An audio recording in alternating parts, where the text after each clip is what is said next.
गुरुर्ब्रह्मा गुरुर्विष्णु गुरुर्देवो महेश्वरः गुरुर्साक्षात् परब्रह्म तस्मै श्री गुरुवे नमः। उपस्थित भगवान के प्यारे भक्तों के रूप में मेरी अपनी ही आत्मा, श्रीमद् भगवत गीता भगवान के मुखारबिंद से निकला हुआ अमर उपदेश है। और जो भी जीव श्रद्धा सहित इस अमर उपदेश को धारण करता है, वो जीवत्व को छोड़कर ईश्वरत्व की प्राप्ति करता है, इसमें कोई संशय नहीं। ये जीवात्मा चाहे जिस देश में रहे, ये जीवात्मा चाहे जिस भेष में रहे, पर गीता सबका समान रूप से कल्याण करने वाला एक अनुपम एवं अलौकिक ग्रंथ है। मनुष्य किसी देश में रहे, किसी भेष में रहे, परंतु ईश्वर की कृपा के बिना ये मनुष्य जीवन में कोई काम कर ही नहीं सकता है। जीवन में सचमुच आप चाहते हैं कि आपको सफलता मिले, सचमुच आप चाहते हैं कि जीवन में आप सुखी रहें, सचमुच आप चाहते हैं कि आपको शांति मिले, सचमुच आप चाहते हैं कि आपके घर में अशांति और कलह और लड़ाई सदा के लिए विदा हो जाए,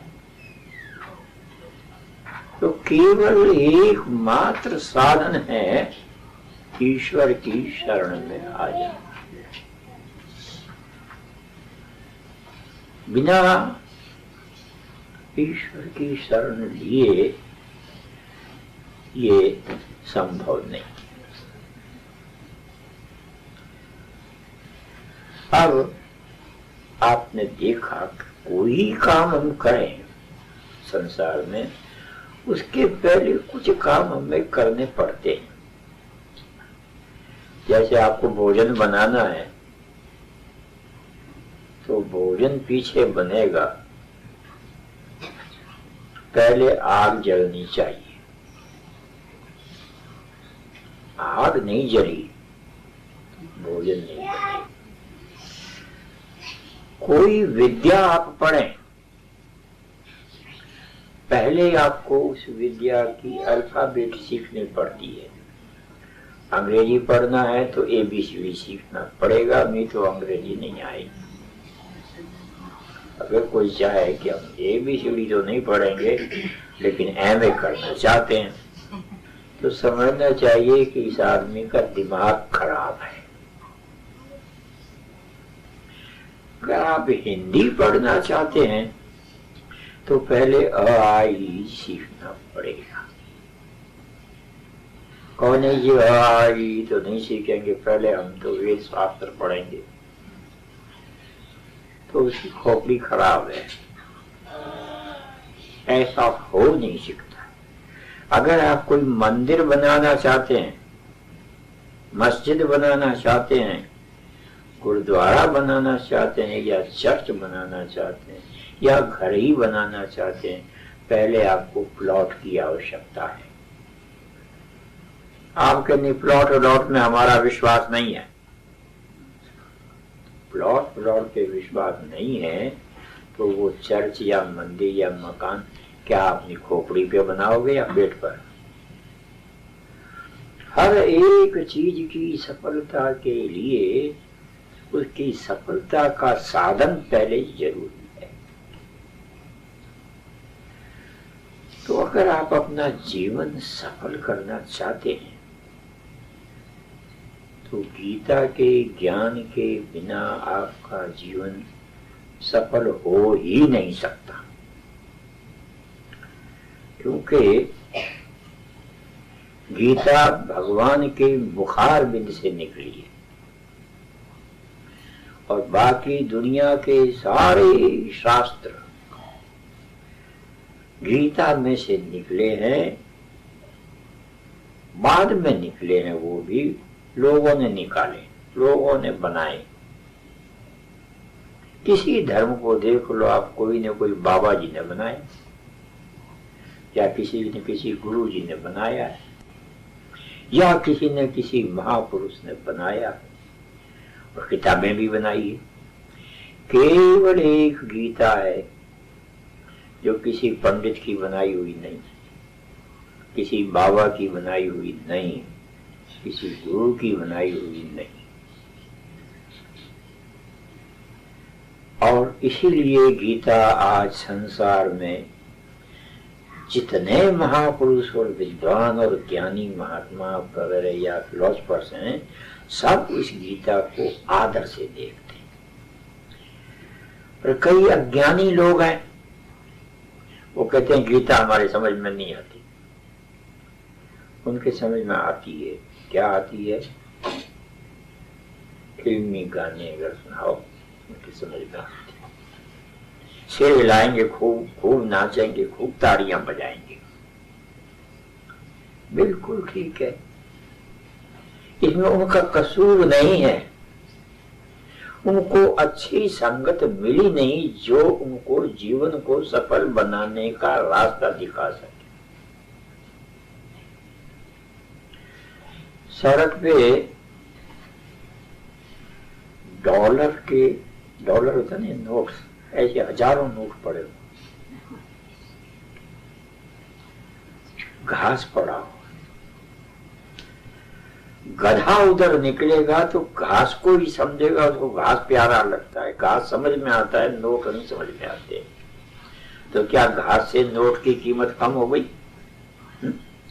अरे एक नोट में बहुत घास आ सकता है, पर गधे को घास ही अच्छा लगता है, नोट अच्छा नहीं लगता। लेकिन कोई समझदार आदमी उधर से निकल जाए, वो घास नहीं उठाएगा, वो क्या उठाएगा? नोट उठाएगा और खूब अपनी जेब में संभाल के रखेगा। ये सर्वमान्य है, इसके लिए कोई सबूत देने की आवश्यकता नहीं है। ऐसे ही जो ज्ञान से शून्य है, उनको गीता की बात समझ में नहीं आती। वैसे और गप्पे लगाओ, खूब मन लगता है, दिन भर कह रहे तुम हट जाओ तो और पास में आएंगे, ठहरो न, फिर बताओ फिर क्या हुआ।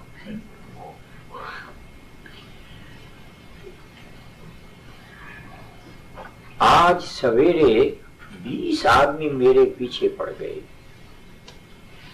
बैठ गए, कहने लगे स्वामी जी ज्ञान की बात बताओ और हमारी प्रार्थना ये कि आप यहां से यूटर्न मत जाओ। हमको ऐसी भूख जो है ज्ञान की, ये आज तक किसी ने हमारी तृप्ति नहीं करी, लेकिन ये गीता की बातें सुन करके हमको बड़ा आनंद आता है। मैं यहाँ आया, यहाँ एक बच्ची कहने लगी स्वामी जी कोई कहानी सुनाओ। आदमी तो वो भी है और आदमी वही है, खोपड़ी उसके भी है, खोपड़ी उसके भी है।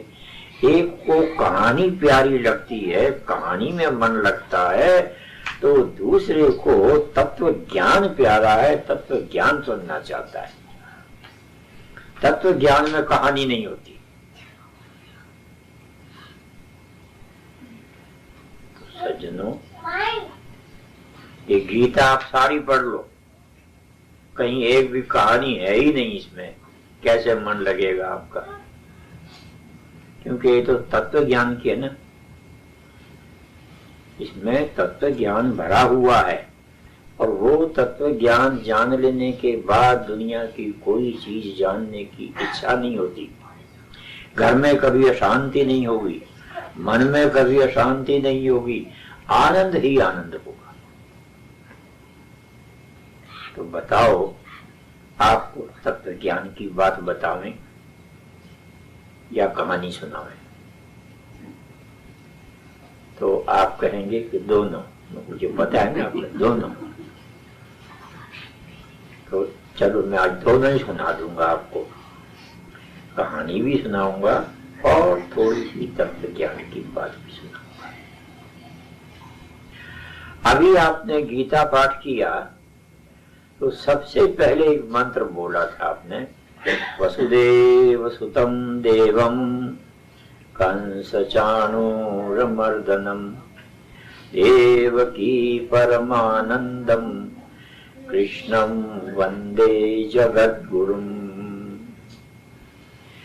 और जब वो गीता का पाठ आपने समाप्त किया, फिर इसी मंत्र को बोला।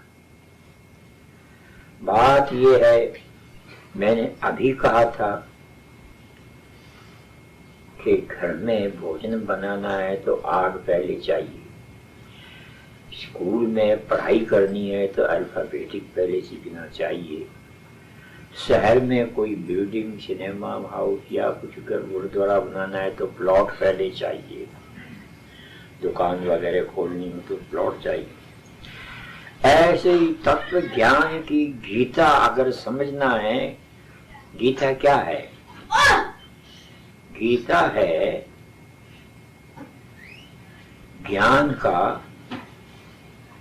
ओशन, समुद्र। Gita is knowledge of, the ocean of knowledge. और ओशन ऐसा है कि जो कभी सूखेगा भी नहीं, इस ocean will never dry. Gita के ज्ञान का कोई पार। आज 5000 गीता के ऊपर भाष्य किए हैं महापुरुषों ने, बड़े बड़े पंडितों ने और विद्वानों ने और महात्माओं ने। और अभी भी वो कहते हैं कि इसमें इतना खजाना है कि अभी और 10,000 भाष्य हो जाएं तो भी इसका पार नहीं है। समुद्र का कोई पार है? समुद्र सूखता नहीं, गीता का ज्ञान भी सूखता नहीं। पर समुद्र का था कौन पाएगा? समुद्र का था पाना बड़ा मुश्किल है। ऐसे ही गीता के ज्ञान को जो का समुद्र अथाह है, इसका था पाना बड़ा मुश्किल है। अगर इसमें डुबकी लगाना चाहते हो, अगर इसको समझना चाहते हो, तो एक तरीका है, पहले ये वसुदेव सुतम देवम का श्लोक रोज बोला।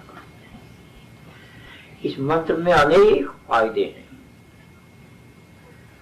तत्व ज्ञान भी मिलेगा, भगवान के दर्शन भी होंगे, संसार का सुख भी मिलेगा, मन में शांति भी मिलेगी, लोभी को धन भी मिलेगा और अज्ञानी को ज्ञान भी मिलेगा। और बड़े बड़े, सबसे बड़ा दुश्मन अगर कोई मनुष्य का है, सबसे बड़ा तो कौन है? आप लोगों को पता है, कईयों को नहीं भी है। इस संसार में सबसे बड़ा दुश्मन मनुष्य का क्रोध है। क्रोध से बड़ा दुश्मन और दुनिया में कोई नहीं। और क्रोध का बाप है काम। कामी पुरुष को न कभी शांति मिलेगी, चाहे वो 100 साल तक भी हाथ पैर मार ले, कभी शांति नहीं मिलेगी। करोड़ों अरबों नहीं, खरबों रुपए उनके पास हो, क्या है? आज अमेरिकन गवर्नमेंट के पास नोटों की कमी है, धन की कमी है। जिसको भी देते हैं, मिलियन नहीं देते हैं, बिलियन भी नहीं, ट्रिलियन पर देते हैं। लेकिन उस अमेरिका को भी आज शांति नहीं। तो सज्जनों, एक शांति कहाँ मिल सकती है? केवल तत्व ज्ञान में शांति है। वो तत्व ज्ञान का समुद्र है वो गीता है। और गीता पर जाने के लिए पहले ये मंत्र बोल लेना चाहिए, गीता समझ में आसानी से आएगी। गुरुर्ब्रह्मा गुरुर्विष्णु गुरुर्देवो महेश्वरः गुरुर्साक्षात् परब्रह्म तस्मै श्री गुरुवे नमः। गुरुर्ब्रह्मा गुरुर्विष्णु गुरुर्देवो महेश्वरः गुरुर्साक्षात् परब्रह्म तस्मै श्री गुरुवे नमः। तो ऐसी क्या बात है इसमें? पहली बात तो इसमें सुन लो आप ये कि ये इसमें 4 चरण हैं श्लोक में। पहला श्लोक है वसुदेव सुतम देवम, ये पहला चरण है। दूसरा चरण है कंस चाणूर मर्दनम, और तीसरा चरण है देवकी परमानंदम, और चौथा चरण है कृष्णम वंदे जगत गुरु। ये 4 चरण है। अंतिम चरण है कृष्णम वंदे जगत गुरु। और एक एक चरण में 8-8 अक्षर है, तो 4 चरण में हुए 32 अक्षर। तो 32 में 3 और 2 लिखते हैं, तो 3 में से 2 कम कर दो तो बाकी 1 बचता है। एक परमात्मा है, सारे संसार में परमात्मा एक। अगर कोई आदमी ये समझता है कि नहीं हिंदुओं का परमात्मा दूसरा है और मुसलमानों का दूसरा है, तो उसकी खोपड़ी का ऑपरेशन करवाना चाहिए। और ईसाइयों का दूसरा है और सिखों का दूसरा है, और फिर कहेगा कि नहीं जी शर्मा जी का दूसरा है, वर्मा जी का दूसरा है, खन्ना का दूसरा है, चोपड़ा का दूसरा है। ये सत्यानाश करने वाला ज्ञान है। इसमें लड़ाइयां होती है, इसमें ईर्ष्या और द्वेष होता है, इसमें नफरत होती है। और जिसने ये जान लिया कि ईश्वर एक है सारे संसार का, उसमें शांति है, कभी अशांति नहीं है, वो हमेशा आनंद में है। मेरी इस समय उम्र 94 साल की हो रही, 94 में रन करता हूं। आज तक कभी मुझे किसी से लड़ाई हुई याद नहीं है। लड़ाई हुई थी, एक आदमी ने कहा संध्या को गुस्सा नहीं आता है। मैंने कहा तू मुझे गालियां दे के देख ले, आता है कि नहीं आता है पता लग जाएगा। कहता है गाली दूंगा तो मेरा ही मुंह खराब होएगा। तो मैंने कहा जब तेरा मुंह खराब होएगा तो फिर गुस्सा करके मैं मेरा मुंह क्यों खराब करूंगा? तुमको तो ज्ञान है ये। इस वंदना से गीता समझ में आ जाती है। लेकिन किसी भी श्लोक को या मंत्र को जपने से पहले मंत्र के बारे में 3 बातें जान लेनी चाहिए, तब वो मंत्र अच्छा फल देता है। क्योंकि जो जानता है कि ये नोट 10 का है कि 100 का, तब वो उस कागज से फायदा उठा सकता है। लेकिन अगर गधे के आगे वो रख दो, चाहे 100 का रखो चाहे 10 का, वो तो हाथ चबा जाएगा, फिर भी उसको मजा नहीं आएगा, मजा घास में ही आएगा। तो जिसको ज्ञान नहीं है उसको इस संसार में सुख नहीं है। जिसको ज्ञान नहीं है उसको इस संसार में शांति नहीं है।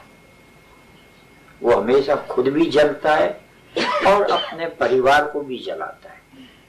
जो उसके पास आएंगे, चाहे वो घर के हों चाहे बाहर के, वो उनको भी जलाएगा, कुछ न कुछ ऐसी बात कहेगा वो भी जले। और जिसके पास शांति है वो खुद भी आनंद में है और दूसरों को भी आनंद के सागर में उतारेगा। तो ये मंत्र मैंने बताया जो अभी आपने कहा, ये अनुष्टुप छंद है, इसके 4 चरण हैं, इसके 32 अक्षर है, हर एक चरण में 8-8 अक्षर है। और इसके बारे में 3 बातें जाननी चाहिए, तब मंत्र सिद्ध हो जाता है। मंत्र अगर सिद्ध हो गया तो जो तुम मन में सोचो वही हो जाएगा, जो मन में सोचो वो हो जाएगा। ये मैं सुनी सुनाई बात नहीं बता रहा हूं आपको, ये एक्सपेरिमेंटेड है, मेरे अपने जीवन में डली हुई है। इसे एक बार करके तो देखो, फिर आपके मन के माफिक हिज काम होगा।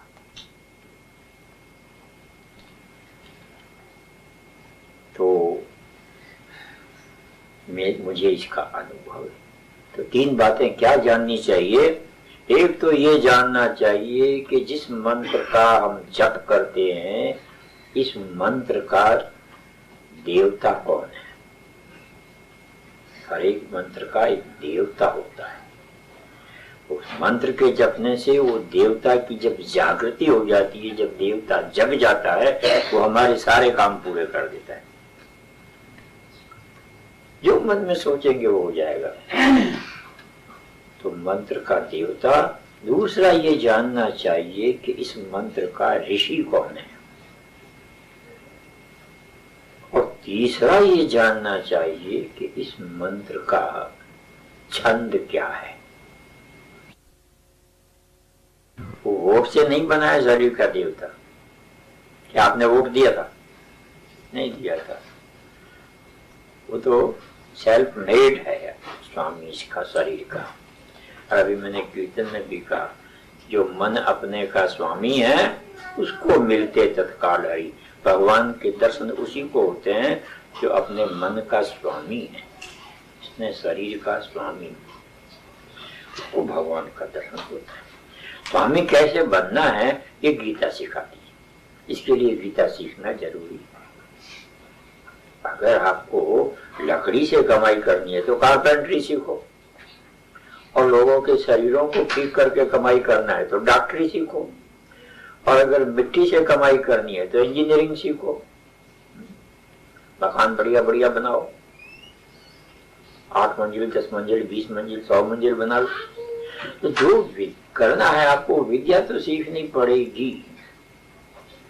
ये मंत्र हमको पहला एक चरण बताया मैंने आज आपको। क्या बताया? वसुदेव सुतम देवम। वसु तो है बड़ा, वसुदेव तो बड़ा है, और उसका अंश जो है ये हमारे अंदर है। मेरे अंदर भी देवता है, आपके भी है, इनके भी है, इनके भी है। अब देखो कई ऐसे भी बैठे हैं, घुटना पकड़ के बैठे हैं, कोई दीवार का सहारा लेके बैठे हैं, तो कहीं गिर न जाए। मान लो जमीन हिल गई, ये कहाँ जाएंगे? तो घुटना पकड़ के बैठे हैं, कहते हैं फिर नहीं गिरेंगे। पर बात ये है नहीं, गिरना तो फिर भी है। एक चरण का मैंने आपको आज परिचय कराया। दूसरा चरण है इसमें कंस चाणूर मर्दनम। ये राक्षस है, कंस और चाणूर। मैंने अभी बताया कि कंस तो राजा था, बाप था, उसका बेटा था चाणूर।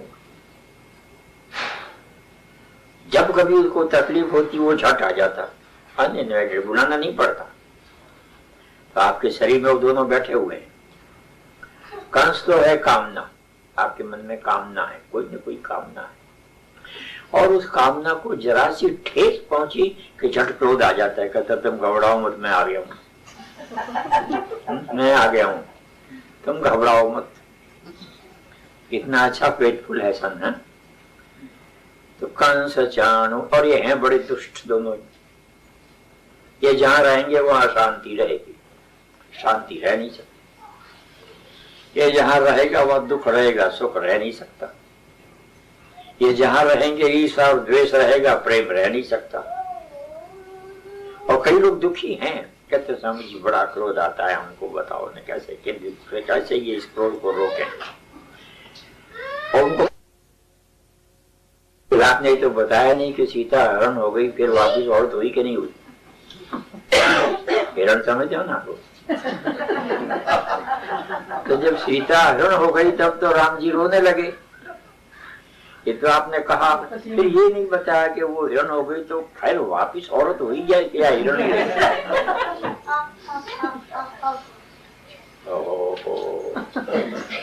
कहने लगे और क्या नहीं समझ में आया? बोला एक और नहीं समझ में आया। आपने कहा कि वहां राम और रावण का युद्ध हुआ था, खूब लड़ाई हुई और उसमें राक्षस बहुत थे, वो मर गए। तो आपने ये नहीं बताया कि राक्षस राम था या रावण था? लड़ाई तो राम और रावण की हुई, फिर आपने बताया कि लड़ाई में राक्षस लोग मारे गए बहुत सारे। तो राक्षस राम था कि रावण? तो पंडित जी ने समझा दिया उसको, तो बेटा सीता तो हिरण हुई नहीं थी, वो तो औरत थी, पर औरत ही रही।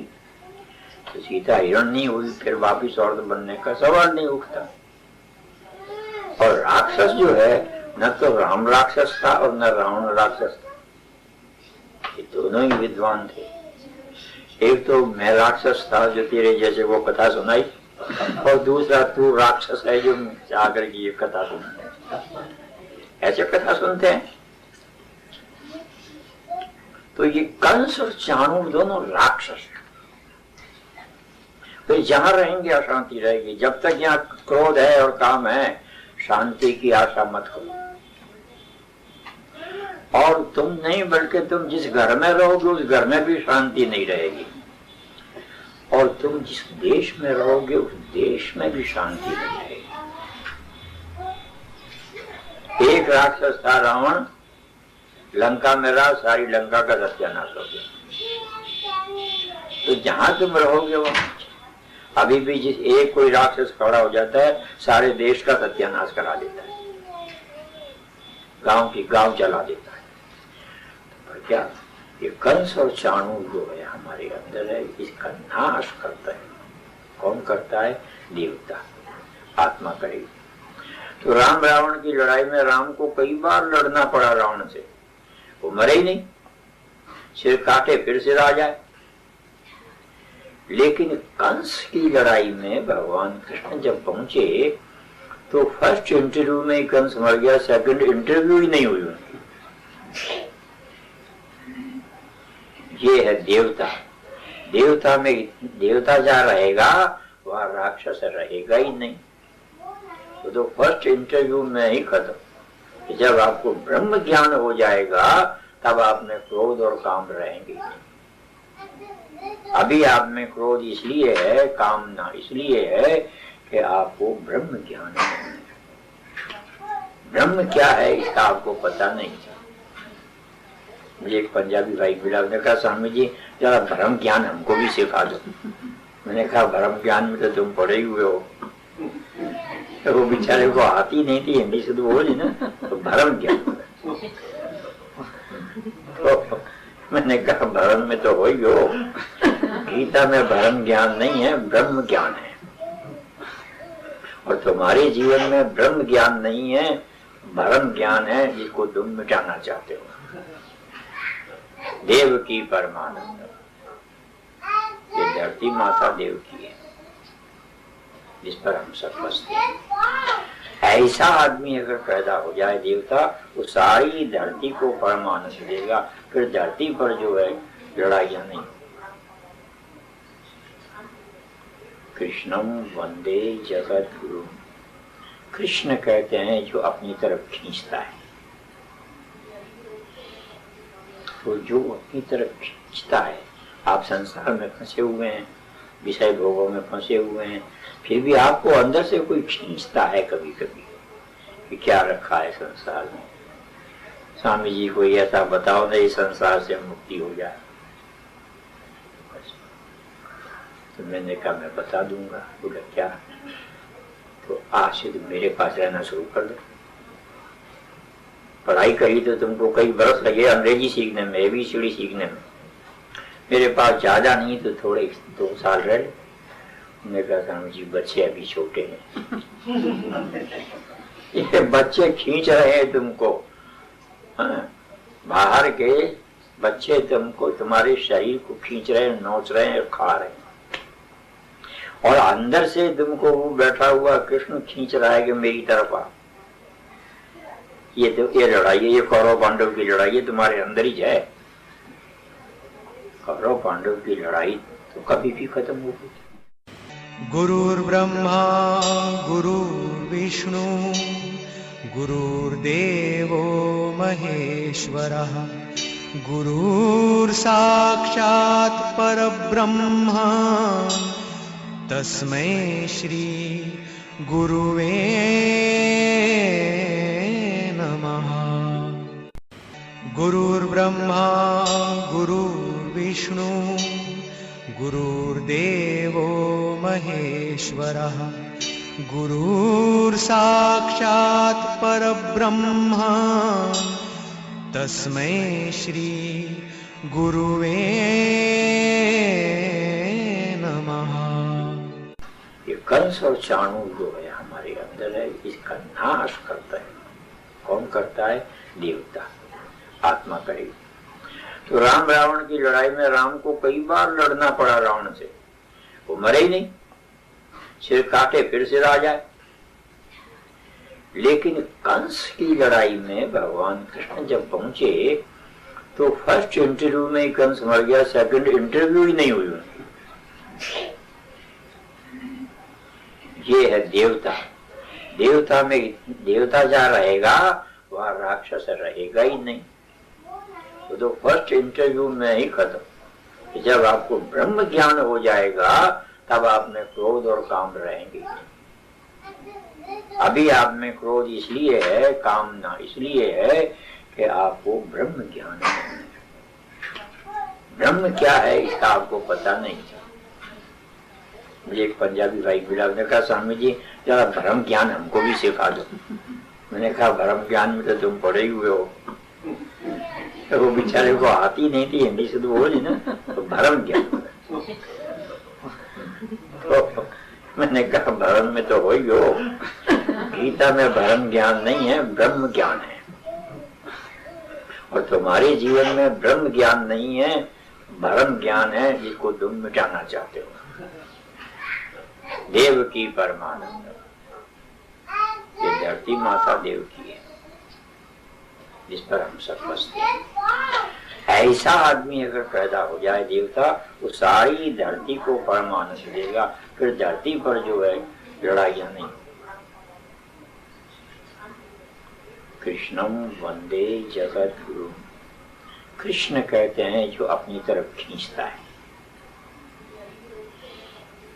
तो जो अपनी तरफ खींचता है, आप संसार में फंसे हुए हैं, विषय भोगों में फंसे हुए हैं, फिर भी आपको अंदर से कोई खींचता है कभी कभी कि क्या रखा है संसार में। स्वामी जी कोई ऐसा बताओ नहीं संसार से मुक्ति हो जाए। तो मैंने कहा मैं बता दूंगा। बोला क्या? तो आज से तुम मेरे पास रहना शुरू कर दो। पढ़ाई करी तो तुमको कई बरस लगे अंग्रेजी सीखने में, ABCD सीखने में। मेरे पास ज्यादा नहीं तो थोड़े 2 साल रहे। मैंने कहा स्वामी जी बच्चे अभी छोटे हैं। ये बच्चे खींच रहे हैं तुमको, बाहर के बच्चे तुमको, तुम्हारे शरीर को खींच रहे हैं, नोच रहे हैं, खा रहे हैं। और अंदर से तुमको वो बैठा हुआ कृष्ण खींच रहा है कि मेरी तरफ आ। ये लड़ाई है, ये कौरव पांडव की लड़ाई है, तुम्हारे अंदर ही जाए। कौरव पांडव की लड़ाई तो कभी भी खत्म होगी।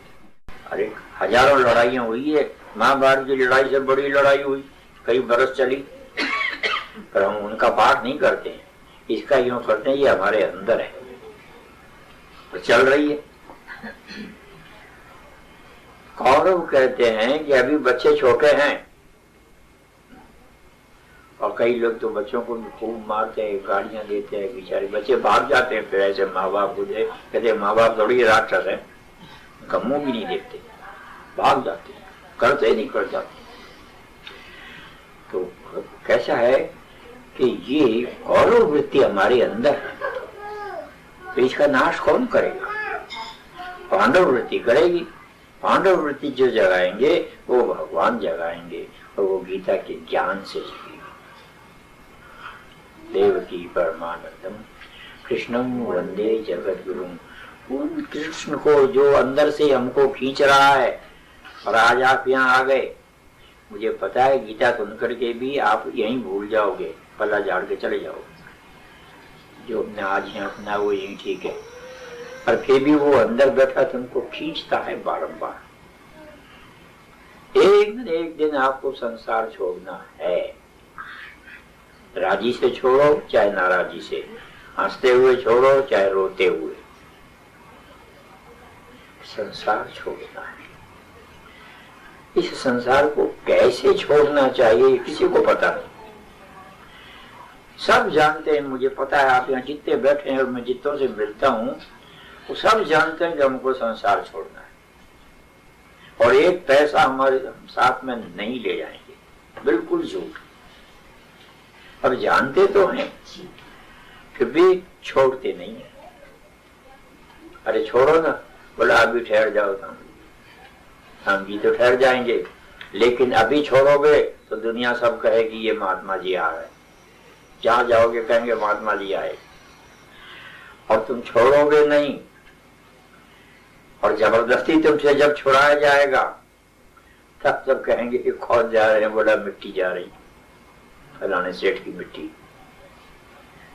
मिट्टी ले जा रहे। तो कहाँ ले जा रहे हैं? बोला मिट्टी में मिलाने के लिए।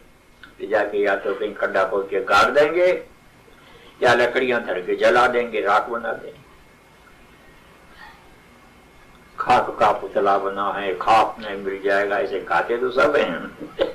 ज्ञान तो है पर ये थोथा ज्ञान है। वो संसार को छोड़ते नहीं हैं, छुड़ाया जाता है।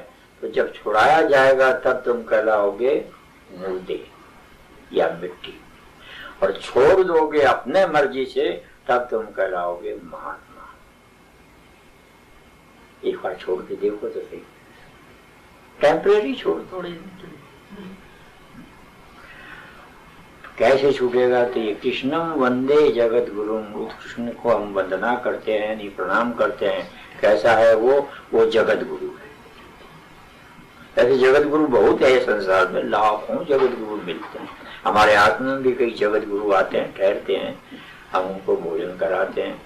उनको कभी कभी खट्टी डकारें आती है तो वैदराजी से लाके उनको चूर्ण भी खिलाते हैं वो जगत गुरु। लेकिन जगत गुरु जो गीता का है वो एक ही है, और वो कृष्ण भगवान है। उनको सारे जगत का ज्ञान है। ये जगत गुरु जो है, मैंने कहा सिंधी पढ़ा दो, कहने लगे सिंधी तो हम पढ़े ही नहीं है, तो जगत गुरु कैसे हुए? तो बंगाली सिखा दो, बोला बंगाली भी हम नहीं जानते। अच्छा कुछ नहीं तो कपड़ा सिलना सिखा दो, कुछ न कुछ कमा लेंगे हम। बोला मैं दर्जी का काम थोड़ा ही जानता हूँ। तो कोई काम नहीं जानते तो जगत गुरु कैसे हुए? तो बोला लोग कहते हैं हमको जगत गुरु जगत गुरु, हम जगत गुरु थोड़ा ही है। हम तो जेब गुरु भी नहीं है। जेब में पैसा है, किसी ने आया जेब हमारी काट ली, जगत गुरु की पॉकेट हो गई, चोरी हो गई जगत गुरु जी की। तो जगत गुरु हम कहते हैं जरूर, लेकिन ये जो है कृष्णम वंदे जगत गुरु, कृष्ण जगत के गुरु है। ये अगर है, इनकी कृपा है, हम सारी विद्या सीख जाएंगे अपने आप समझा, इनकी कृपा से। जहाँ पर कृपा राम की होई और ता पर कृपा करे सब कोई। तो आप कुछ नहीं करो तो ये जो मंत्र रोज जपो, कृष्णम वंदे जगत गुरु, कृष्णम वंदे जगत गुरु, आपके सारे काम सफल हो जाएंगे। मैंने इस श्लोक का थोड़ा सा अर्थ करके आपको बताया है। अर्थ तो और भी गहरा है, तो समुद्र है, समुद्र कभी सूखता नहीं है। गीता तो मैंने बताया कि it is ocean of knowledge, it is never dry. लेकिन ये ओशन है, थोड़ा सा मैंने आपको बताया, इसमें से एक बूंद बताइए है। तो सज्जनों, इसी एक बूंद से चख के देख लो कि सारे समुद्र का स्वाद कैसा है। स्वाद का पता लग जाएगा कि देवियों जब भोजन बना दिए कि नहीं, तो दाल या चावल एक दाना निकाल के देखती है ऐसे करके और कह देती है सब पक गया या अभी नहीं पका। तो ऐसे ही मैंने आपके सामने एक दाना रखा है। ऐसे ही गीता के सारे श्लोक हैं और बहुत गूढ़ अर्थ उनका है। ये इस श्लोक के पढ़ने से वो सब आ जाएगा। कृष्णम वंदे जगत गुरु, सिर्फ इतना ही पढ़ूंगा और फिर आप जिस काम में जाओ आपका काम सफल होगा। बिजनेस करो आप, बिजनेस में तकलीफ नहीं होगी, सुख मिलेगा। और विद्या पढ़ो, आपको विद्या खूब आवेगी, लेकिन इसको अच्छी तरह से जपो, विधि के साथ गुरु से सीख के तब करना। क्योंकि कार तो अच्छी है, कार हमको एयरपोर्ट पे ले जाती है, वापस ले आती है, लेकिन कार चलाना मत अपनी मर्जी से बिना सीखे। हाँ, पहले किसी गुरु से सीख लो, और नहीं तो कार में ऐसे कार आपने स्टार्ट कर दी तो एक्सीडेंट हो जाएगा। गीता में एक अध्याय है, उसकी संख्या है 15।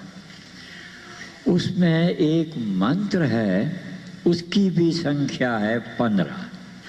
उसके जपने की विधियां हैं, वो भी है 15। और उसके फल जो हैं वो भी हैं 15।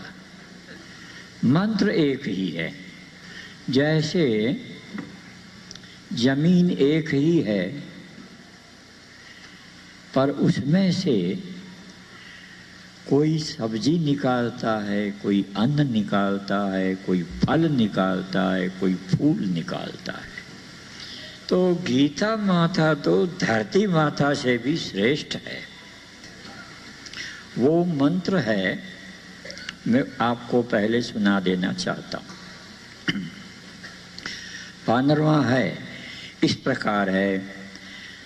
सर्वस्य चाहं हृदि सन्निविष्टो मत्तः स्मृतिर्ज्ञानमपोहनं च वेदैश्च सर्वैरहमेव वेद्यो वेदान्तकृद्वेदविदेव चाम्। इसका अर्थ ये है कि ईश्वर कहाँ रहता है, ये सबसे पहले बताया। तो इस मंत्र में ये बताया, मैं सबके हृदय के अंदर विराजमान हूँ। जब सबके हृदय में है तो आपके सबके हृदय में है, वही मेरे हृदय में भी है। ज्ञानी देख लेता है, अज्ञानी उलझ जाता है। दूसरी बात इसमें कही भगवान ने, मत्तः स्मृतिर्ज्ञानमपोहनं च। मुझसे 3 चीजें पैदा होती है। एक तो ज्ञान, वो मुझसे ही सबके अंदर उत्पन्न होता है। भगवान की शक्ति यदि न हो तो खोपड़ी खाली है, उसमें ज्ञान नहीं निकलेगा। दूसरी बात कहते हैं स्मृति, याददाश्त, जिसको आप कहते हैं मेमोरी, वो भी मुझसे ही पैदा होती है। मैं चाहूं तो तुमको इस जन्म की तो क्या, पिछले कई जन्मों की सारी बातें याद करा दूं, और नहीं तो अभी अभी तुमने क्या सुना है वो भी तुमको याद नहीं आएगा, वो भुला भी दूं।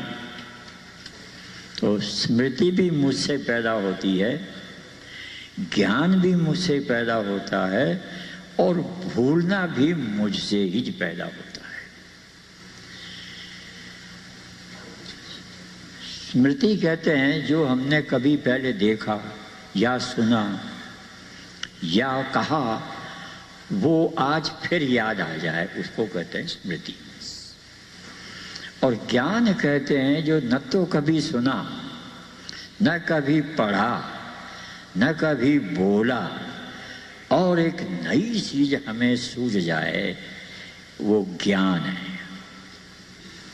और अपोहन, भूल जाना कहते हैं कि जितनी हमको चिंताएं होती है पुरानी बातें याद करके, जितना हमको दुख होता है पुरानी बात याद करके, प्रभु कृपा हो जाए हम वो सब भूल जाएं और आनंद के सागर में गोते लगाने लग जाएं। फिर आगे कहते हैं कि वेदैश्च सर्वैरहमेव वेद्यो, जितने भी वेद हैं चार, ये पढ़ के हमको क्या मिलता है? तो भगवान कहते हैं कि वेदों के पढ़ने से मेरा ज्ञान हो जाता है, और अगर मेरा ज्ञान हुआ नहीं तो तुमने वेद पढ़ा भी नहीं।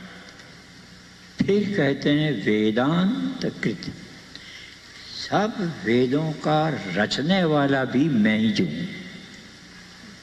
और अंत में कहते हैं वेद विदेव चाहम, वेदों का जानने वाला भी मैं ही हूं।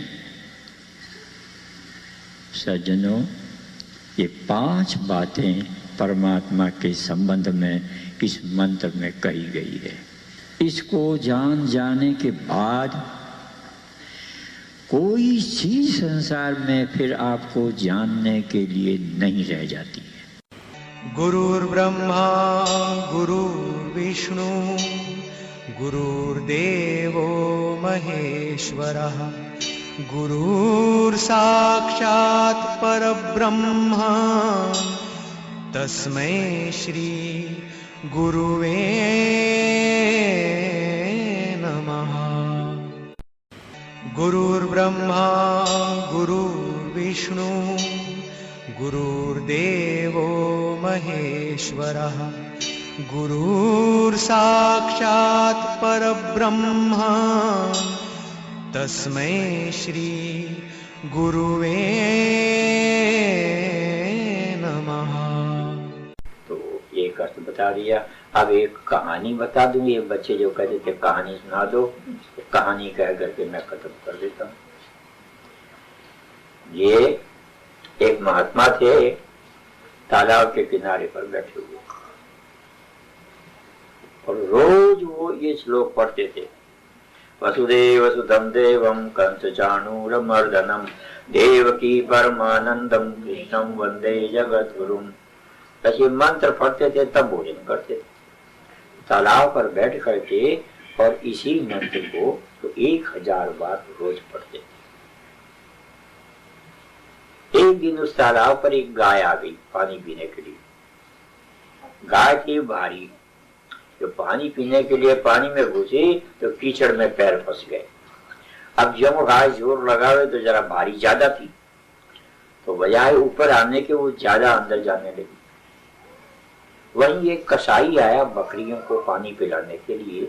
उसने देखा गाय तकलीफ पा रही, झट गया, जाके गाय को पीछे से पूंछ पकड़ के जोर से झटका देकर के बाहर निकाल दिया। गाय बाहर तो आ गई, लेकिन पूंछ इतनी जोर से खींची गई थी उसकी बेचारी की कि उसके प्राण निकल गए। गाय भी मर गई। कुछ दिन के बाद वो कसाई भी मर गया, और कुछ दिन के बाद वो जो पंडित बैठा था पाठ करता था वहां पर, वसुदेव तम देवम कंस चाणूरमर्दनम देवकी परमानंदम कृष्णम वंदे जगत गुरु, वो भी मर गया। तीनों मर गए, और मरे उसी तालाब के किनारे पर जल के सामने। तो वो गाय मर कर के एक तोती बनी। तोती समझते हो? और वो जो कसाई था वो, और वो जो पंडित था वो भी दोनों मरे वहीं पर। वो मर करके उसी तोती के बच्चे बन गए। दोनों ही, गाय तो बन गई तोती और ये दोनों बन गए तोते। बच्चे बड़े खूबसूरत थे, गाय से पैदा हुए थे। बहुत ही अच्छे खूबसूरत बच्चे। और वो जो एक आया बहेलिया जो चिड़ियाओं को पकड़ के बेचा करता है बाजार में, उसने आके जाल फेंका, तोती तो बाहर गई हुई थी, दोनों बच्चों को पकड़ के ले गया, बाजार में जाके बेच दिया। एक को खरीद लिया एक ब्राह्मण ने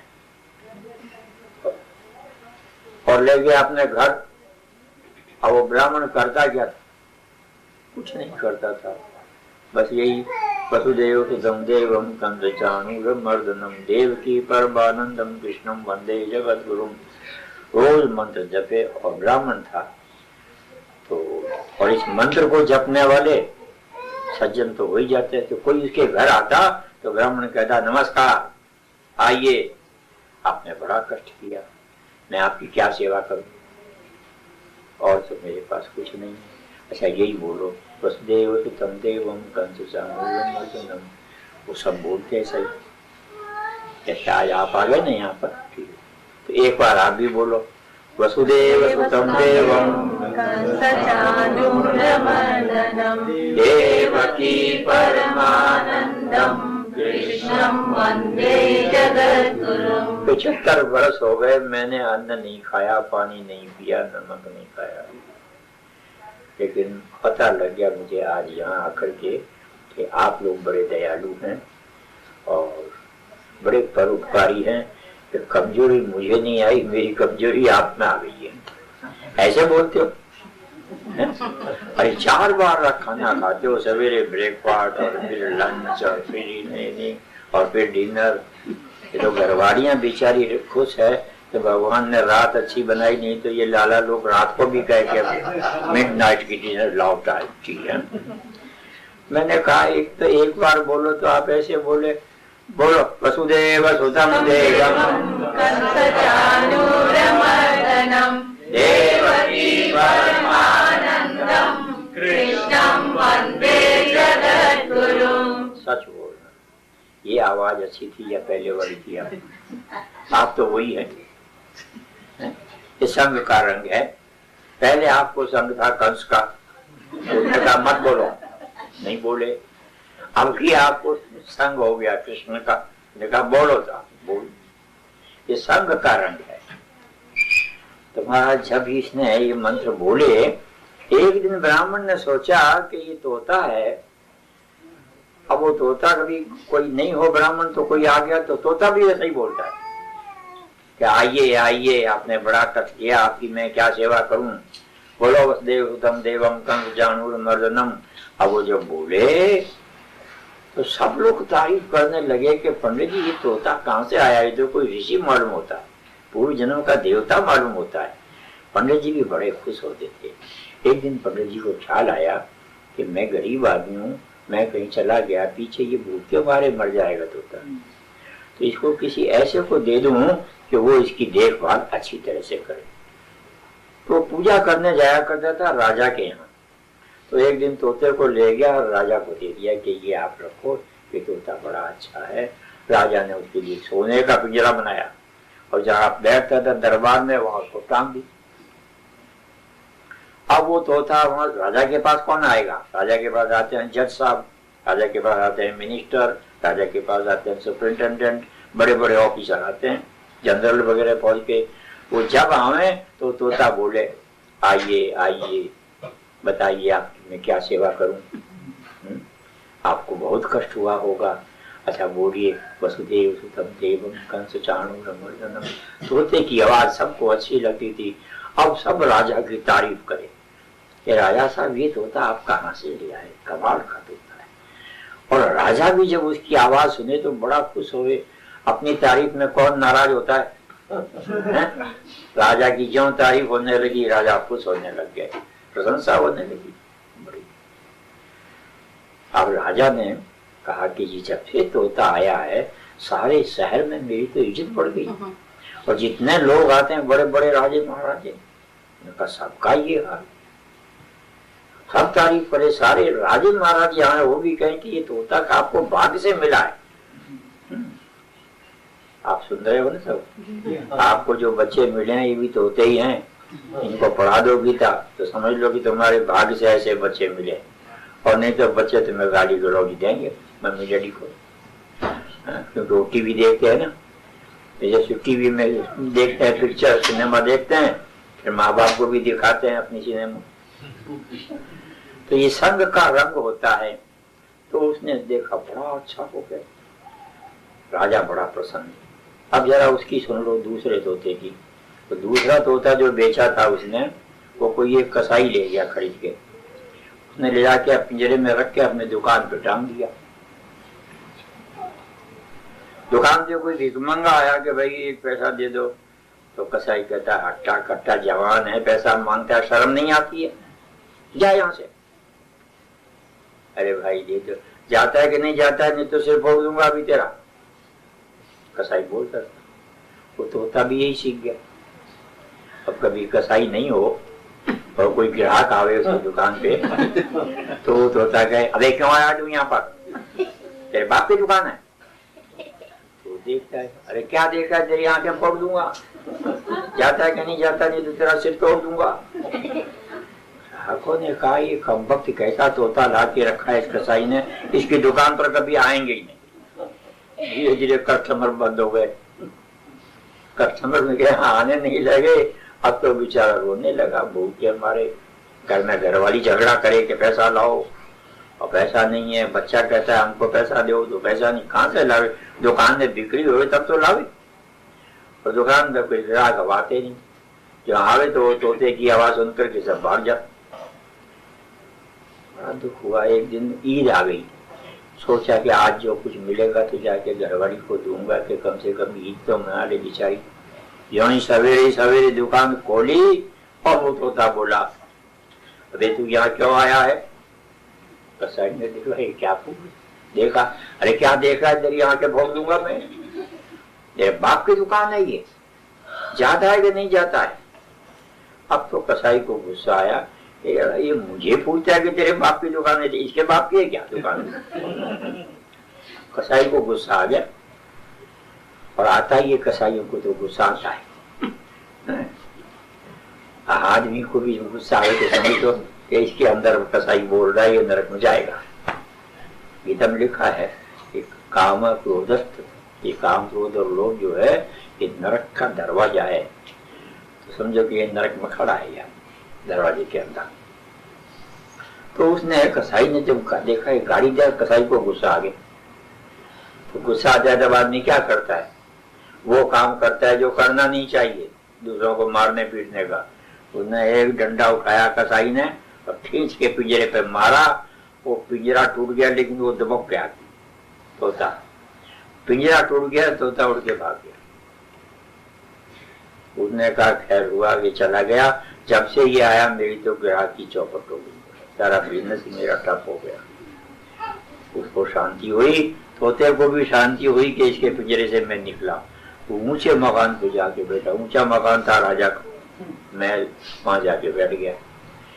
राजा उस समय नहा करके अपना बाल छांट रहा था, देखा तोता बैठा है और ये भी तोता सुंदर है, तो लोगों को बुलाया कि इसको पकड़ के ले आओ। तो राजाओं के पास तो कई नौकर होते हैं ना, होते सब पत्थर ही है, पहाड़ सिंह, डूंगर सिंह, पर्वत सिंह। उन पत्थरों को कहा कि इसको पकड़ के ले आओ, वो पकड़ के ले आए तोते को। डॉक्टरों को कहा कि इसकी जांच करो कि तोते में क्या फर्क है। डॉक्टर ने दोनों का ब्लड लिया, ब्लड टेस्ट किया और कहने लगे कि महाराज ये दोनों ही तोते एक ही माँ के बच्चे और एक जैसे ही है। देखा रूप रंग एक जैसा है, शकल सूरत एक जैसी है, खूबसूरती भी एक जैसी है, एक ही माँ के बच्चे थे। राजा ने उसके लिए भी एक सोने का पिंजरा बना के और उसमें बिठा के उसको भी दरबार में टांग दिया कि अच्छा हो गया, अब दो हो गए क्या। अब राजा के यहाँ तो जज साहब आए, जनरल साहब आए, जो भी फौज के अफसर आए, यहीं अंदर घुसे दरबार में। और वो तोता बोले अबे तू यहाँ क्यों आया है, तेरे बाप की दुकान है। जज साहब मिनिस्टर देखो क्या बात है, देख बोला क्या देखता है कि जब टोकर तेरी आंखें फोड़ दूंगा मैं, जाता है कि नहीं जाता है यहाँ से। सबको बड़ा बुरा लगा कि राजा के साथ कभी आना ही नहीं इस जगह पर मिलने के लिए, गाड़ियां देते। राजा भी वहां आवे तो राजा को भी वो ऐसे ही बोले कि तेरे बाप का मकान नहीं, तू यहाँ आया। एक दिन राजा का दामाद आया, उसकी शादी तो हो गई थी पर अभी गौना नहीं हुआ था, तो घरवाली को लेने के लिए आया था, अकेले जाऊंगा घरवाली को। आकर के जो कहा, राजा साहब कहाँ करने लगे, राजा साहब तो पूजा में है। तो नौकर ने कहा कि आप तब तो दरबार में बैठो। तो आके राजा के दरबार में बैठा और जो ही घुसा अंदर वो तोता बोला ऊपर से, अबे तू यहाँ क्यों आया है, कि तेरे बाप की दुकान है। बोला देख क्या रहा है, यहाँ के फोड़ दूंगा, जाता है कि नहीं जाता है यहाँ से, तो तेरा सिर फोड़ दूंगा। दामाद भी तो बड़ा राजा था, उसको गुस्सा आया कि इस मूर्ख की लड़की के साथ मैंने शादी करी, समझे, कि ऐसे तोते रखे हैं, हमको गाड़ियां देता इस तरह का, मैं इस राजा की लड़की को ही नहीं ले जाऊंगा। वो उसी समय वापिस चला गया। राजा को पता लगा कि दामाद साहब भाग गए हैं, लौट गए हैं वापिस। राजा साहब पीछे पीछे गए, जाके कहने लगे हाथ जोड़े, ये क्या बात है, तुम आओ। बोला कि मैं नहीं आऊंगा तुम्हारे घर में, न तुम्हारी लड़की को ले जाऊंगा। ऐसी बुरी बुरी गालियां तुम अपने तोतों को सिखाई है, हमको गालियां देने के लिए। उसने कहा भैया मैंने नहीं सिखाई है। तो राजा ने सारी बात बताई कि ऐसा एक ब्राह्मण मुझे तोता दे गया था, और फिर ये तो अभी आया है, थोड़े दिन हुआ है, तो ये भी उसी का भाई है, पता नहीं ऐसा क्यों देते हैं। खींच के वापिस ले आया कि आप ले जाओ, अपने लोगों को ले आओ, मेरी लड़की को ले जाओ और मुझे माफ दो, मैं इसका इलाज कर दूंगा। अंदाज वो सोचने लगा कि दोनों तोते एक जैसे हैं, एक रंग है, एक शक्ल है, एक रूप है, पर ये गुण अलग क्यों है। गुरुर्ब्रह्मा गुरुर्विष्णु गुरुर्देवो महेश्वरः गुरुर्साक्षात् परब्रह्म तस्मै श्री गुरुवे नमः। गुरुर्ब्रह्मा गुरुर्विष्णु गुरुर्देवो महेश्वरः गुरुर्साक्षात् परब्रह्म तस्मै श्री गुरुवे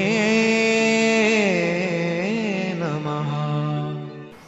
वो पकड़ के ले आए तोते को, डॉक्टरों को कहा कि इसकी जांच करो कि तोते में क्या फर्क है। डॉक्टर ने दोनों का ब्लड लिया, ब्लड टेस्ट किया और कहने लगे कि महाराज ये दोनों ही तोते एक ही माँ के बच्चे और एक जैसे ही है।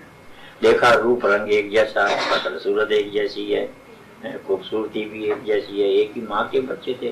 राजा ने उसके लिए भी एक सोने का पिंजरा बना के और उसमें बिठा के उसको भी दरबार में टांग दिया कि अच्छा हो गया, अब दो हो गए क्या।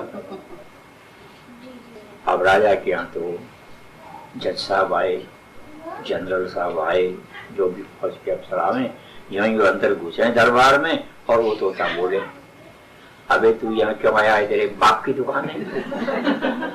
जज साहब मिनिस्टर देखो क्या बात है, देख बोला क्या देखता है कि जब टोकर तेरी आंखें फोड़ दूंगा मैं, जाता है कि नहीं जाता है यहाँ से। सबको बड़ा बुरा लगा कि राजा के साथ कभी आना ही नहीं इस जगह पर मिलने के लिए, गाड़ियां देते।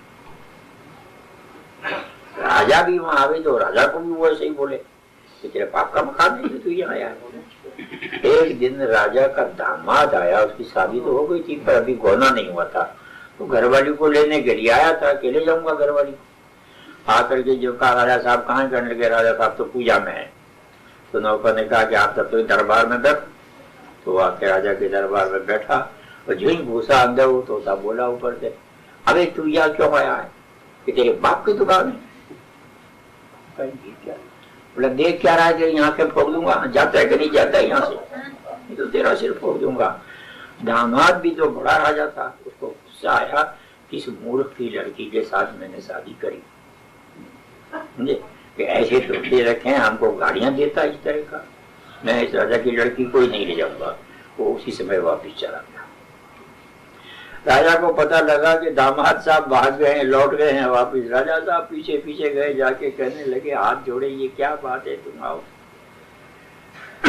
बोला कि मैं नहीं आऊंगा तुम्हारे घर में, न तुम्हारी लड़की को ले जाऊंगा। ऐसी बुरी बुरी गालियां तुम अपने तोतों को सिखाई है, हमको गालियां देने के लिए।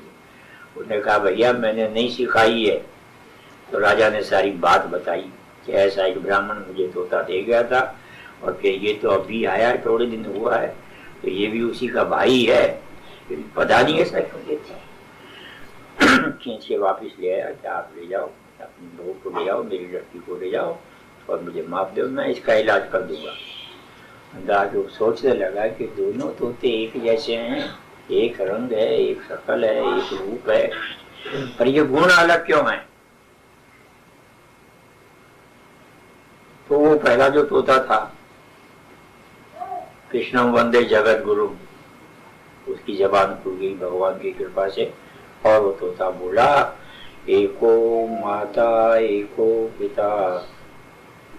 कहने लगे, हे राजन, हमारे दोनों की माँ एक ही, हमारा दोनों का बाप भी एक ही, एको माता एको पिता, एको सरोवरता पता।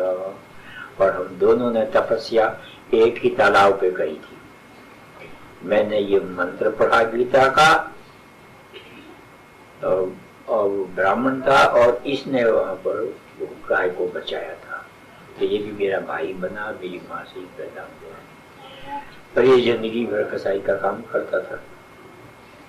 तो यहाँ आकर के मुझे फिर ब्राह्मण का ही घर मिला और इसको कसाई की दुकान मिल गई। तो एको माता एको पिता एको सर्वरताप्ता, वर्ण संकर नहीं है राजा। हे राजन, ये हम वर्ण संकर नहीं है, असली औलाद हैं अपने माँ बाप की, पर संगत फल लागता। संगत की रंगत हमको हो गई है, इसको संगत लगी कसाई की, मुझे संगत लगी गीता पाठी पंडित की। इसलिए मैंने सीखा कृष्ण मंदिर जगत गुरु और इसने गाड़ियां सीखी। वैसे हम हैं दोनों एक ही राजन, नाराज मत हो, एक ही माँ बाप के हैं। तो मेरे कहने एक कहानी सुनाने का ये मतलब था बच्चों को, ये बच्चे जो हमारे हैं ये तोते हैं, अगर इनको संगत मिल गई अच्छी तो ये गीता पढ़ना शुरू कर दें, और अगर इनको संगत मिल गई टीवी वालों की तो टीवी में जो चीजें देखते हैं, लव स्टोरीज वगैरह, ये वैसे ही बचपन में सीख जाते हैं। फिर ये माँ बाप की क्यों संगत लागता, जैसी संगत है। तो अब आज आप यहाँ आए हैं, अवश्य ही आपके पिछले जन्म में कोई आपने पुण्य की है, क्योंकि जब पुण्य उदय होते हैं तो मन में अच्छी बात पैदा होती है कि चलो आज सत्संग में बैठेंगे। और जब पिछले जन्म के पाप उदय होते हैं तो सत्संग में आकर के भी बुरी बात हो जाती, आ जाती सामने, क्योंकि पिछले जन्म के पाप है। कहते हैं अरे अब जल्दी चलें तो अच्छा है, जल्दी चलने में एक फायदा है, क्यों सब लोग यहाँ बैठे हैं, जल्दी जाने वाले को ऐसा मौका मिल जाएगा कि बढ़िया से बढ़िया किसी के जूते उठा के ले जाएगा। कुछ तो फायदा उसको हो ही गया यहाँ आने का। तो ये उसके मन में सोचा है कि मैंने जूता चुराना, क्यों मन में क्यों आई ये बात? पिछले जन्म के पाप। आपने मन में सोचा है कि ये आज सुना है तो तब तो ज्ञान की बात, तो अब गीता का दूसरा श्लोक भी कभी सुनेंगे, चल करके आपके पूर्व जन्म का शुभ कर्म। तो हमेशा संगत की रंगत लगती है, इसलिए गीता में हर जगह आया है संग दोष विवर्जित, संग के दोषों से बचना चाहिए, संग के गुणों में जाना चाहिए। तो आपका अहोभाग्य है, आज आपने गीता जी का पाठ किया, गीता जी की आरती करी, गीता जी के श्लोक सुने, गीता जी के तत्व ज्ञान की बात सुनी, और कृष्ण वंदे जगत गुरु। ये तो जगत गुरु है, ऐसा कौन सी जगत में विद्या है जो इनकी कृपा से हम नहीं सीख सकते। ये जिसने बनाया है पिछले जन्म का कोई कर्म। 50 आदमी 300 आदमियों को बिठा के हवाई जहाज में आसमान में उड़ा रहा, ये जिसने बनाया है पिछले जन्म के कर्म है उसकी। हर एक आदमी ये काम नहीं करता, तो अपनी अपनी करनी का फल है। तो जैसी करनी करता है वैसा ही इसको फिर दूसरा जन्म में वैसा ही साधन मिल जाता है और उसी काम को वो आगे करता है। तो सज्जनों, मैंने आपको गीता के इस मंत्र का कि कृष्ण वंदे जगत गुरु क्या फल है, तो तुमका भी बता दिया कि तोता भी राजा के यहाँ जाके सोने के लिए को चढ़ गया। और मैंने ज्ञान की बात भी बताई कि कंस चाणूर जो है हमारे ही अंदर है, ये मथुरा है, हमारी शरीर क्या है, मथुरा। लोग कहते हैं 3 लोक से मथुरा न्यारी। मथुरा कैसे न्यारी है? मथुरा को तो कोई कारीगर आएगा फिर बना देगा, लेकिन ये जो मथुरा है ये कोई टाटा कंपनी या बाटा कंपनी दूसरी बना नहीं सकता है। हालांकि फैक्ट्रियां बहुत है, बढ़िया से बढ़िया कार रोज नया मॉडल निकालते हैं वो लोग, पर अभी ये नहीं निकालते। ये तो 3 लोक से न्यारी है, 3 लोक से। और मथुरा क्यों कहलाई है?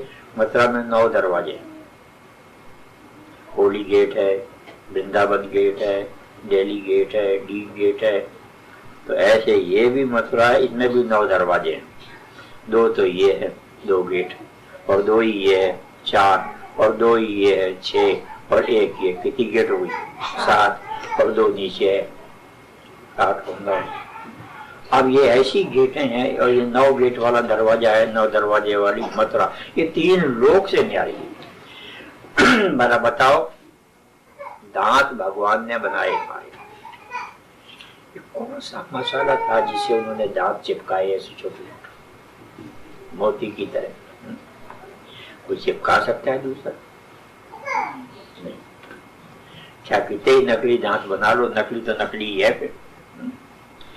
लेकिन ये ऐसा मसाला, और किस फैक्ट्री में ये बना, किस कारीगर ने ये चिपकाया, और कहां से वो सीख के आया ये डॉक्टरी, डेंटिस्ट्री? ये 3 लोक से मथुरा न्यारी है। एक ही देखो नहीं, ये होली गेट है,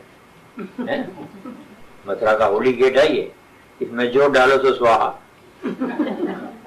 और भरता का भी नहीं, भरता का भी नहीं, कितना ही डालो। 100 साल के करीब तो मुझे हो गए इसमें डालते डालते, फिर भी ये होली गेट ऐसी है, भरती नहीं है। और कितनी मिठाई डाल दो, और फिर ये गेट ऐसी है इसके दरवाजे नहीं है, ताला कुंडा चाबी कुछ नहीं लगता है, और अंदर डाल दो कितना ही मीठा, चींटी मकोड़ा कोई वहां नहीं पहुंचेगा उठाने के लिए। बहुत बढ़िया भगवान ने बनाई, 3 लोक से न्यारी है ये मथुरा। लेकिन इस मथुरा का नाश किसने किया? कंस और चाणूर ने। इसके अंदर दोनों ये बैठे हुए हैं, कंस और चाणूर। ये काम, ये क्रोध। ये गया तो आप ईश्वर हैं साक्षात। इनको छोड़ के देख लो काम और क्रोध। मुझे पता है आपके मन में अभी भी आ रही है कि हम काम और क्रोध को छोड़ेंगे जरूर। स्वामी जी आप कोई तरकीब बता दें, और जब मैं तरकीब बताने लगूंगा तो आप पहले ही कहेंगे हम जी आसान बताना। तरकीब तो बताओ लेकिन आसान बताना। तो मैं आसान भी बता दूंगा, तब आप कहोगे स्वामी जी अभी जरा बच्चे छोटे हैं, अब ये बच्चे बूढ़े होंगे तब ये करेंगे, काम और क्रोध को मारेंगे। मारना तो चाहते हैं अंदर में, लेकिन मारना मुश्किल है। तो ये कंस चाणूर मर्दनम मैंने बताया, मारने का बड़ा आसान तरीका है। गीता याद कर लो, ये दोनों मर जाएंगे। न काम रहेगा मन में और न क्रोध रहेगा, और तुम ईश्वर का रूप बन जाओगे। तुम्हारे दर्शन से लोग निहाल हो जाएंगे। तो मैंने आपका समय तो ज्यादा ले लिया, इतना समय मुझे लेना नहीं चाहिए था आपका। आप लोग सब काम वाले हैं ना, मेरा तो कोई काम नहीं है, मैं तो बाबा जी हूँ। पर एक काम मेरा है, और वो यही है कि लोग गीता पढ़ें, गीता समझें और गीता के अनुसार आचरण करें, तो ये सब लोग सुखी हो। मैं भी समझूंगा कि मेरा बिजनेस खूब अच्छा हो गया। तो अब आपको ये अच्छा लगा हो तो आप जय बोलना। आपकी जय सुनते ही मैं भी समझ जाऊंगा, एक आवाज से ही समझ जाऊंगा कि आपने आनंद लिया है या आप बोर हुए। अगर आप बोर हुए हैं तब तो जय आपके मुंह से मरी हुई निकलेगी, और अगर आपको आनंद आया है तो आपके मुंह से जय अच्छी निकलेगी। भला बताओ, दही बड़ा या रसगुल्ला किसी को कहता थोड़ी है तो मेरी तारीफ करो, हाँ? लेकिन जिनको अच्छा लगता है खाते के आ करता है कि नहीं, तो जिनको अच्छा नहीं लगता है वो करता है वो करके थूक देते हैं। तो अब आप जो है जय बोलो प्रेम के साथ भगवान की। बोल कृष्णचंद्र भगवान की जय। जय बोलिए, एक साथ जय आई और ऐसी आई जय मेरी तो तबीयत खुश हो गई। और आपने सचमुच गीता के आनंद में जय बोली है या इसलिए बोली है कि अब बाबा जी से पुण्य छूटा अब जल्दी घर पहुंचेंगे तो आपकी बोल तो पता लग जाएगा। लेकिन हाथ ऊपर करके जय बोल, मैं हाथ ऊपर करूं तब करना, पहले मत करना। और ऊपर हाथ करके तब खाली एक अक्षर बोलो जय, बस और कुछ नहीं बोलना।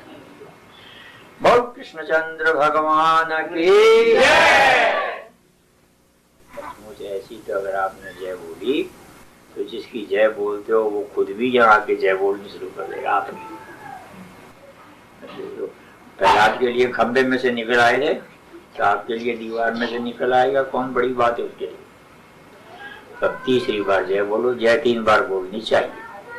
कमर तो करो सीधी, हाथ करो ऊंचे और जय बोलो यहाँ से, खाली यहाँ से ऊपर से, यहाँ से बोलो ताकि वो गूंजे। बोल कृष्णचंद्र भगवान की जय। बोली तब मेरा जी करता है कि मैं आपके पास कुछ दिन रहूं। आप तो मेरे पास रहोगे नहीं आके, क्योंकि आपके तो बच्चे छोटे हैं। मैं ही आकर के यहाँ किसी दिन आपके पास रहूंगा तो मुझे आनंद आएगा। आपकी जय से मुझे बहुत आनंद आया। अब आप प्रसाद लेकर के और शांति से अपने घर चले जाओ। लेकिन ये बात याद रखना कि वो कंस और चाणूर आपके अंदर बैठा हुआ है, वो कहीं बाहर नहीं है, तो उसको ऊपर उठने मत देना। गुरुर्ब्रह्मा गुरुर्विष्णु गुरुर्देवो महेश्वरः गुरुर्साक्षात् परब्रह्म तस्मै श्री गुरुवे